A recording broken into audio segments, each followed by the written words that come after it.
and something holding me back.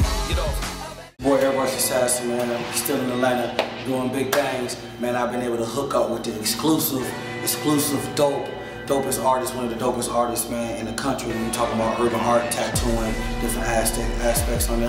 Miya Bailey, man. Yeah, we had this personal studio, man. Only your boy, everybody's assassin, can kind of bring you footage like this, man. So come on.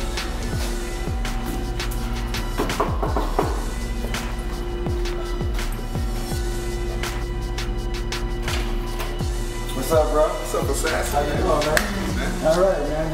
This is Miya Bailey, man, one of the busiest cats in the industry when you're talking about urban art, tattooing, different things like that, man. How you been, bro? I'm good, man. It took me a while to get in contact with you, man. I went through brokers and websites. I've been working hard, man. Trying to feed the family, man. Come on in, man. Come on in. Welcome in.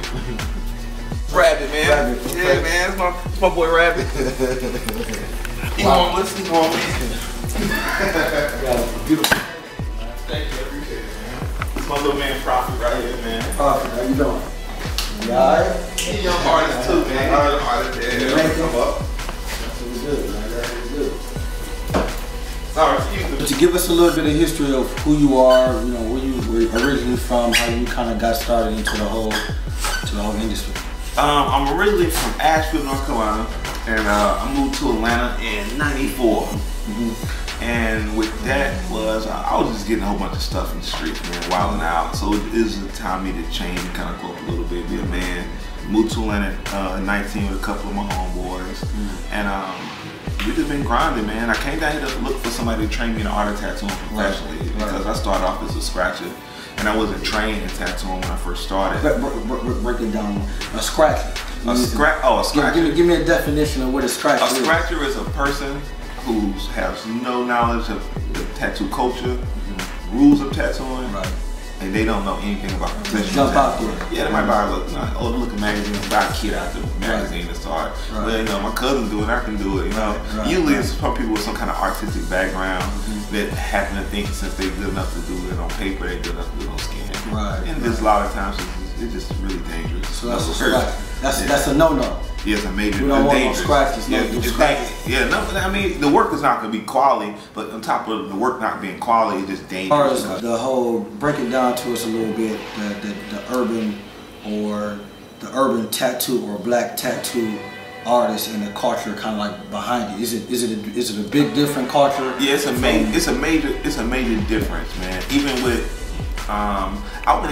they even call it, I don't know where the urban thing came from, the urban title. I guess it's because anytime you a person of color is always considered urban. I see it more as fine art, you know, instead of more of an urban feel. But I guess anytime when it's hip hop inspired stuff or anything, mixing all these different cultures just from the urban and put the urban tag on it.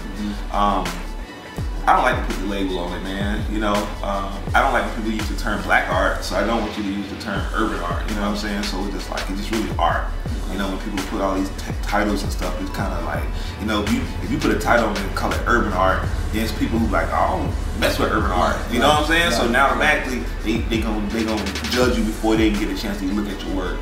Just say just beautiful art. Give us a little bit of history or breakdown or the outline of what the film would be about, the name of it, the process of where you are right now in the process. I went online and seen, you know, this man raised $13,000 in a week to, you know, for people all over the world that support the whole idea and the whole movement behind the film. So give us a little bit about, you know, the idea, the movement, the name. The idea sparked from me looking at Urban Magazine. To be honest with you, I'm not down talking.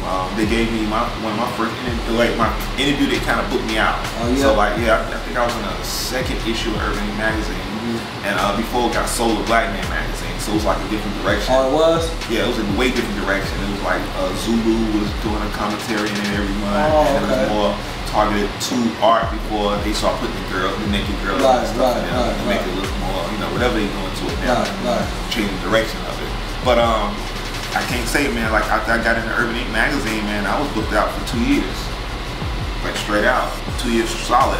Really? Yeah, man, it was a really good look. But I mean, so I give them props on it. I just don't like the new direction it's going in now. Right. You know, I'm man enough to say, you know, I loved you when he first came out, but now it's like, you know, it's all like how hip hop is now. Yeah. You know, like, you know, I loved it when it first came out. Now you turn on the radio, you don't want to hear it.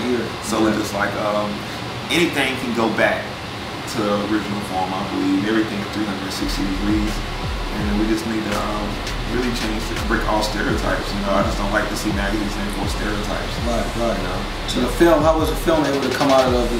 I was looking at it, and it just to a point where it pissed me off.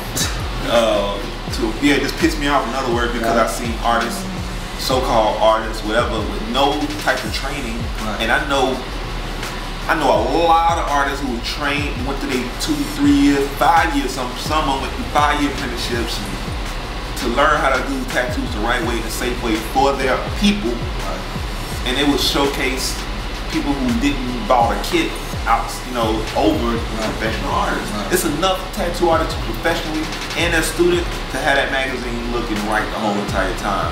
Since I don't have a magazine, I just thought probably a film would be the best way. When I first started filming, I didn't want to be in a film. I just wanted to showcase, because film is my passion. A lot of people think, you know, like, I love tattooing, I love painting, I love everything, but I love all art equally. And film was just something I always was big into, and videos forever. So their legacy will live forever. This film, and I just wanted to be able to leave something just in case. You know what I'm saying? Just something that helped the industry. I dedicated October to be 19 years of tattooing. Straight, no break from it. So it's like I dedicated 19 years of my life to this art form, so I got to give it back in some way. It did take me off the streets. So that was the idea, how it sparked. And just to be a counter of what people think tattooing is, from media and stuff like that, from the rappers and about basketball players, it has to be showing you the other side. And it need to be a balance of it. And I hope really just open up the people's eyes, who to support, who not to support. Because really it's like a war here. Like in any art form, it's like you got people undercutting the next person to get to that, and this and this and that. I believe artists are supposed to get paid what they deserve, man. You know what I'm saying? Like, if you can create something out of nothing, man, that's God-given. It's God-given.